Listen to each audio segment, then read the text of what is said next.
So we decided to have this adventure a long time ago, before we even had kids, but we never committed to a date until we actually bought Sabella, which left us only 3 to 4 months to plan how we were going to do this, how we were going to move our entire lives to the Mediterranean and pick up our dream boat. We sold our house, sold our cars, our caravan, packed up all of our things, and sent 8 small boxes to Lisbon to pick up along the way. We visited the doctor for a comprehensive medical kit, particularly because we have our 2 young daughters on board. That was very, very important to us, to be self-sufficient medically to some extent. In France, we had a pile of boxes waiting for us in La Saba de Lone, and those boxes were from all across Europe. We moved them all on board, and then we set off. A very, very exciting time.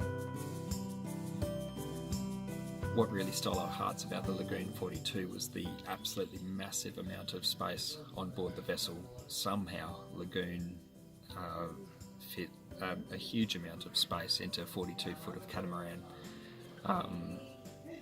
The smaller 42 foot size of the vessel was important to us, being in the Mediterranean, because we needed to fit her into smaller, often more crowded marinas and anchorages.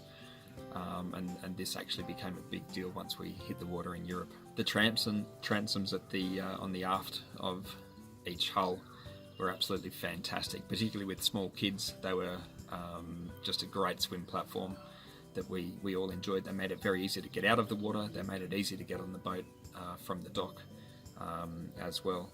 There are only 2 small steps, 2 shallow steps up into the aft cockpit. And this was quite different from the other Lagoon models that we visited from previous iterations of Lagoon's designs.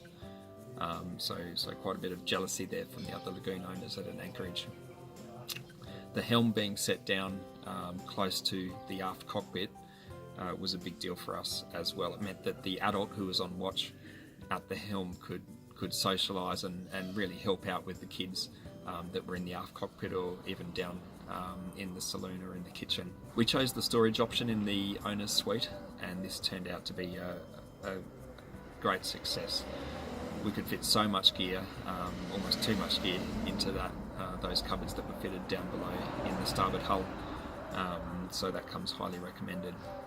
The U-shaped kitchen was fantastic as well. The cupboard space tended to swallow copious amounts of food, and because we're in Europe, we did buy a lot of food, and no matter how much we came home with each day, Sabella just seemed to swallow that and regurgitate it later when we wanted to cook a delicious meal.